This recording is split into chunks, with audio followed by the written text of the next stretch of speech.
Akshay, thank you so much for joining us today. I wanted the lieutenant to have an idea of, all of us actually, to have an idea of how young men view women today. Today's International Women's Day. As a woman, I believe that I'm already empowered. The only thing that I might ask of my male brothers and sisters is, can you just give me a little bit more respect and kindness? I'm empowered. I'm empowered. I don't need you to empower me, but I just need your respect. Hey, okay, that's it. I'm good. A hand of applause there, right? So, with you and social media and school, when you think of a woman or a girl, what comes to your mind? Help us, because we're assuming things, but we want to get it directly from you. When you think of a woman, what do you think of? That's the thing. What you mentioned, right? School and social media. I know women, I love them, but I don't know what to think of them. There's so many different ways. Okay. There's so many different views, right? It's a million camera angles. So I'm still figuring that out for myself. Like, seriously. Yeah. So when you think about how you would respect a woman, what do you see in her, or what do you see in a young girl that would say, oh, I really respect that person is valuable? What do you see? A goddess. That's what I really respect in women. Can you say that again? A goddess. Husbands, are you listening? So when you go back to your wife, what do you say? Hello, goddess. I think a goddess represents what is truly remarkable about women. We, men and women, we're equal, but we're also different. And we should embrace our equal characteristics while also feeling special for our differences. And I think when we see a picture of a goddess and a god next to each other, that really shows me my vision for humanity, as in men and for women.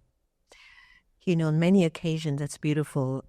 There are so many empowerment programs for women. There are women groups, women girls groups, social groups.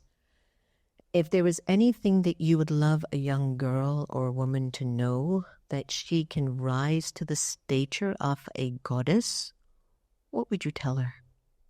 Society places a lot of labels on them.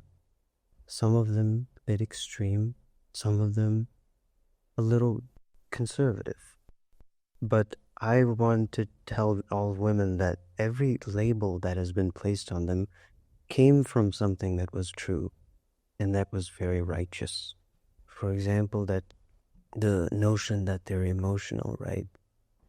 Being emotional doesn't mean you're more overwhelmed by your emotions. It means you're more in touch with them. And you can leverage the most powerful parts of your personality.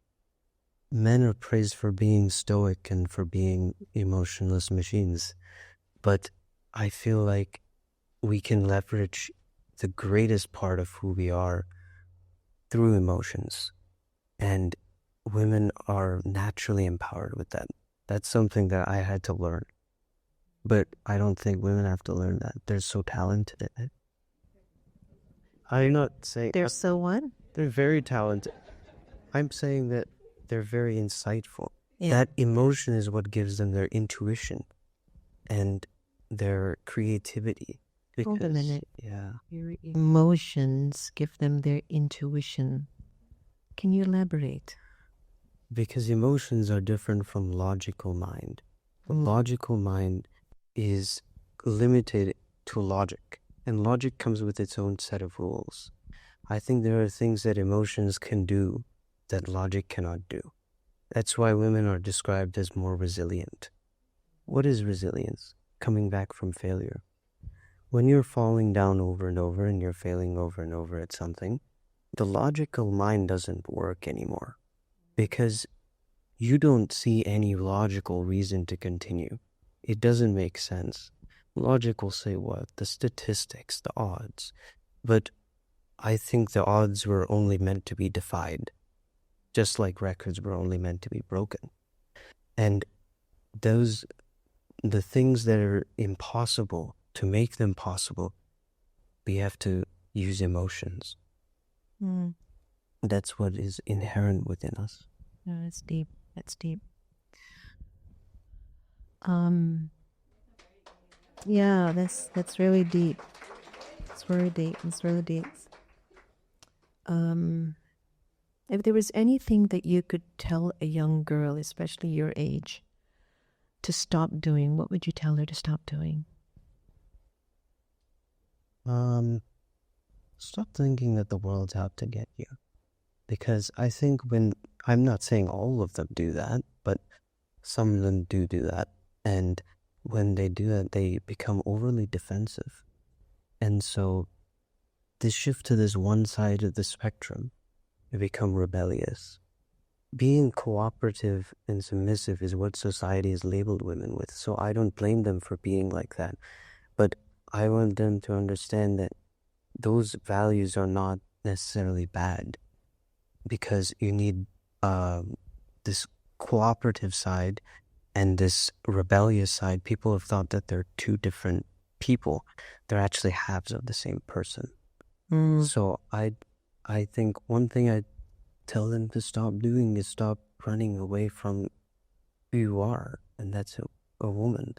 Women, they get offended when some of them get offended when you call them a woman, and that's not limiting them. That's opening up the possibilities for them. Oh, wow. Great. It's amazing, huh? You want to marry him when he gets the age? You're like, oh my God, can I make 10 of you? 2 very good questions, and then we'll have the Lieutenant Governor up. If God was a woman, what do you think she would do? She is a woman, but that's another point.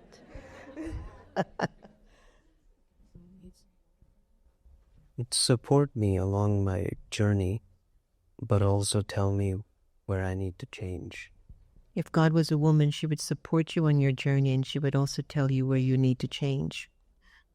The greatest women are the ones, I think, who are in connection with God, obviously, because that's the greatest woman, right? If God was a woman, the greatest women are the ones who are open-minded, who are flexible and adaptable and cooperating, but also firm and steadfast in their own values. Yeah. Those types of women are the ones that hold a special place in my heart, because they are like God.